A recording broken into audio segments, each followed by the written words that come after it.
বিরোধী দলনেতা শুভেন্দু অধিকারীর ওপর হামলার প্রতিবাদে উত্তাল রাজ্য থেকে রাজনীতি। পথ অবরোধ করে বিক্ষোভের সরব বিজেপি। বুধবার মুর্শিদাবাদের লালবাগ আস্তাবল মোড়ে জেলা বিজেপির ডাকে প্রতীকী পথ অবরোধ ও বিক্ষোভ কর্মসূচি অনুষ্ঠিত হয়। বিজেপির অভিযোগ, এই হামলা গণতন্ত্রের ওপর শাসক দলের পরিকল্পিত আঘাত। ঘটনাস্থলে উপস্থিত ছিলেন বিজেপির জেলা সভাপতি সৌমেন মণ্ডল সহ শীর্ষ বিজেপি নেতৃত্ব। তবে পথচলতি মানুষের সমস্যার কথা মাথায় রেখে শান্তিপূর্ণভাবে শেষ হয় গেরুয়া শিবিরের এই পথ অবরোধ ও বিক্ষোভ কর্মসূচি। মানসিক স্বাস্থ্যের জন্য সবার আগে যে নামটি মনে ভেসে ওঠে, সুস্থ মনের ঠিকানা মনোবীক্ষণ। যোগাযোগ নাম্বার 7477799513। আজকে সত্যি আমাদের ভাবতে অবাক লাগছে।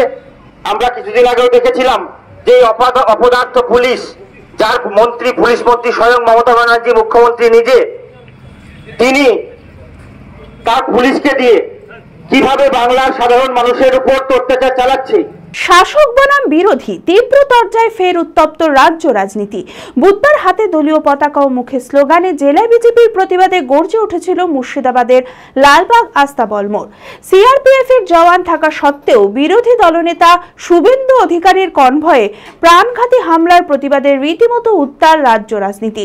কাজেই এদিন বিজেপির ডাকে প্রতীকী পথ অবরোধ ও বিক্ষোভ কর্মসূচি অনুষ্ঠিত হয়। উত্তাল হয়ে ওঠে লালবাগ আস্তাবল মোড় চত্বর।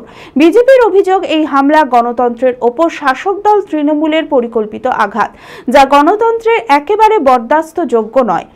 ঘটনাস্থলে উপস্থিত ছিলেন বিজেপির জেলা সভাপতি সৌমেন মণ্ডল সহ শীর্ষ বিজেপি নেতৃত্ব কর্মীবৃন্দ। এই ঘটনায় শাসক দল তৃণমূল কংগ্রেসের বিরুদ্ধে তীব্র ক্ষোভ প্রকাশ করেন বিজেপি।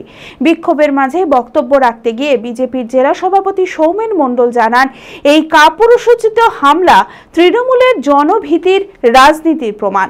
কিন্তু আমরা মাথা নত করব না বলেও শাসক দল তৃণমূলকে কড়া ভাষায় হুঁশিয়ারি দেন বিজেপি নেতৃত্ব। গতকাল আমাদের কোচবিহারে বিরোধী দলনেতা কোর্টের অর্ডার নিয়ে সেখানে গেছিলেন।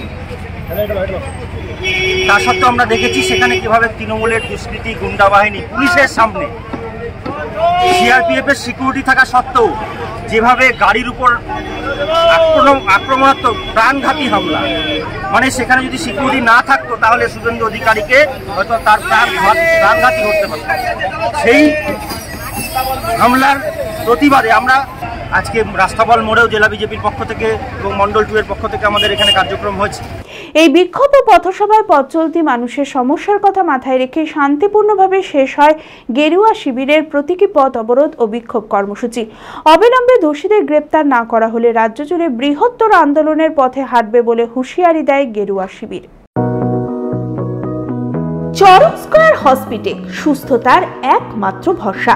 জেলায় প্রথম একই ছাদের তলায় সমস্ত অত্যাধুনিক উন্নত মানের চিকিৎসা পরিষেবা, উন্নত মানের IPD, ICU, CCU, NICU, PICU, dialysis, 7টি modular OT, orthopaedic, paediatric, urology, gynaecology, 24 ঘন্টা অভিজ্ঞ চিকিৎসক।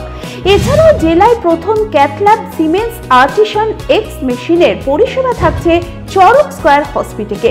24 ঘন্টা private blood bank, MRI, CT scan, digital X-ray, cath ল্যাবের পরিষেবা। ওপিডিতে বসছেন বিশিষ্ট চিকিৎসকেরা। রয়েছে স্বাস্থ্যসাথী কার্ডে চিকিৎসার সুব্যবস্থা।